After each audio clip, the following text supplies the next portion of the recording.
You don't usually notice it happening. It doesn't announce itself. It doesn't feel dramatic. It just shows up in small moments. The way you hesitate before checking your bank balance. The quiet tension when you think about spending money on yourself. The sudden urge to buy something you don't really need, followed by a vague sense of regret. These moments feel personal, random, even illogical. But they're not random at all. They're familiar patterns, old ones. For many people, money feels heavier than it should, not because of how much or how little they have, but because of how money makes them feel. A sense of pressure, a sense of guilt, a sense of never quite being safe. Or the opposite, a sense of urgency to enjoy it now, because somehow it might disappear later. These feelings don't come from spreadsheets or interest rates. They come from memory, from atmosphere, from childhood. As a child, you didn't understand money in numbers. You understood it emotionally. You felt it in the room. You noticed the silence when bills were mentioned. You felt the mood shift when something broke and needed to be replaced. You absorbed the tone your caregivers used when they talked about wasting money, or being careful, or not being like those people.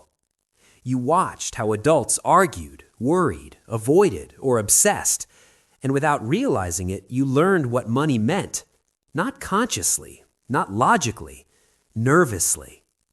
This isn't about blaming parents. Most caregivers were doing the best they could with what they had, emotionally and financially. They didn't need to say anything directly for the lesson to land. Children learn through exposure, not instruction, through repetition, not explanation. For some, money meant stress. For others, it meant power. For others, it meant love, or control, or safety, or shame. And once your nervous system learned that meaning, it never forgot it. Psychologists have known this for a long time. Long before budgeting apps and financial influencers, research showed that children form emotional associations with resources early, and those associations often persist into adulthood unless they're examined. Not because people are irrational, but because the brain prioritizes emotional safety over logical optimization. The situation most people find themselves in as adults isn't that they're bad with money. It's that their reactions to money feel automatic. They plan to save, but something pulls them towards spending. They earn more, but still feel poor. They're stable, yet constantly anxious. Or they spend freely, but feel empty afterward. They repeat patterns they promised themselves they wouldn't, and they don't understand why. The deeper problem isn't discipline. It isn't intelligence. It isn't a lack of financial knowledge. The deeper problem is that money is rarely just money. It's an emotional symbol tied to your earliest experiences of safety, approval, and survival.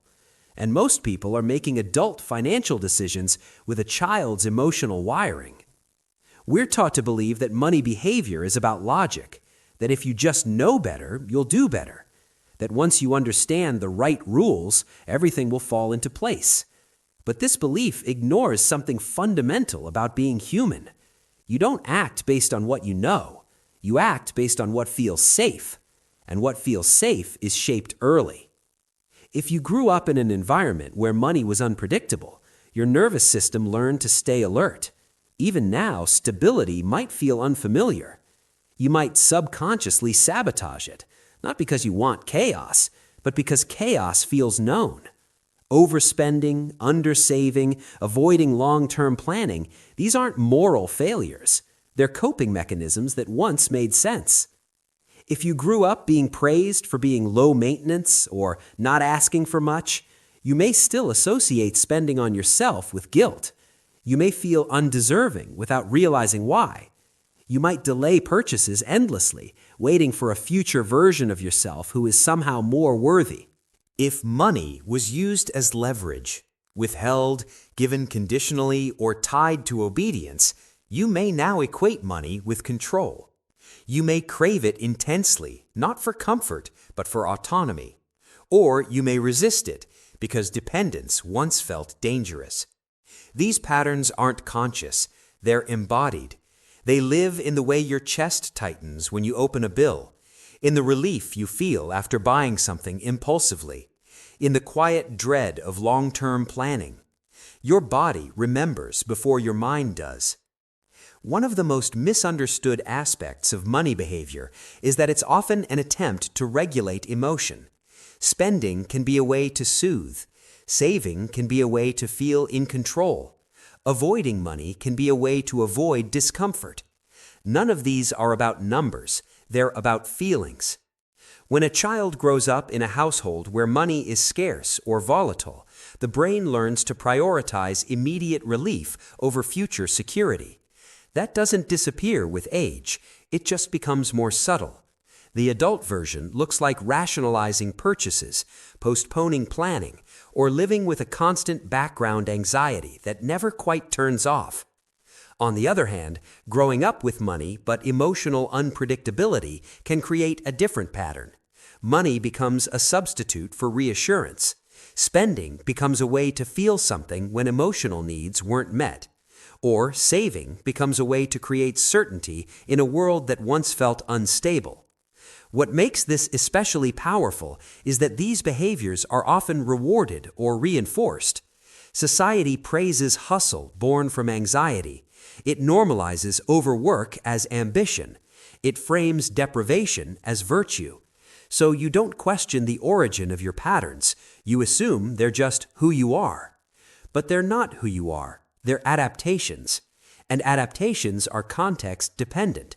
They were learned in one environment and carried into another. The problem isn't that you learned them. The problem is that no one told you they could be updated. The real shift begins when you stop asking, "How do I fix my money habits?" and start asking, "What emotional job is money doing for me? What is it protecting you from feeling? What does it promise you? What does it threaten to take away?" This question matters because awareness alone isn't about insight, it's about choice. When you understand the emotional function behind a behavior, you gain leverage over it, not through force, but through clarity. When you see your money behavior as communication rather than failure, something changes. You stop fighting yourself. You start listening. Instead of forcing yourself to save more through pressure, you explore why saving feels unsafe.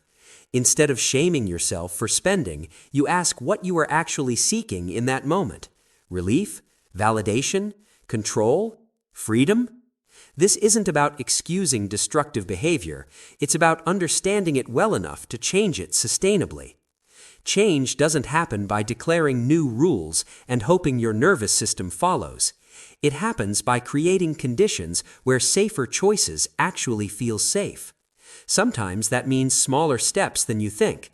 Sometimes it means building trust with money before trying to optimize it.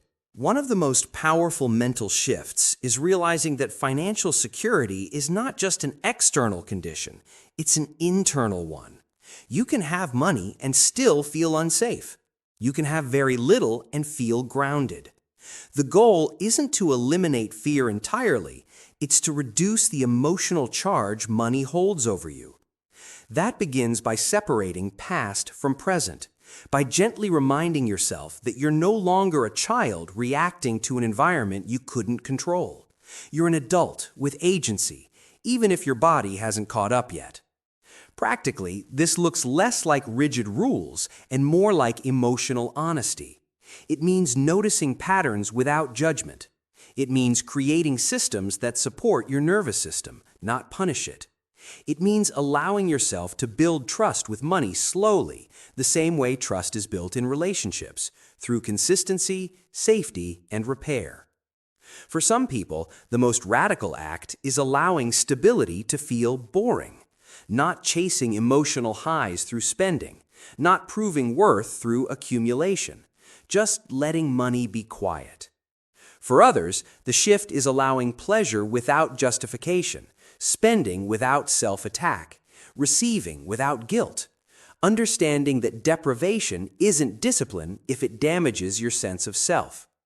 And yes, these patterns can change, even deeply ingrained ones, not overnight, not perfectly, but steadily, once they're brought into awareness and met with patience rather than pressure.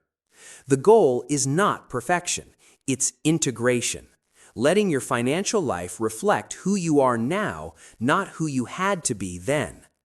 When you understand that your money decisions are shaped by early emotional learning, you stop taking them personally. You stop making them mean something about your character. And in that space, real change becomes possible. Because money, at its core, is neutral. It's your history that gives it weight. And when you begin to untangle that history, gently, patiently, money loses its power to control you from the shadows. It becomes what it was always meant to be, a tool, not a trigger. Understanding this doesn't instantly fix your finances, but it gives you something far more valuable, awareness. And with awareness, you gain choice. That's where control actually begins.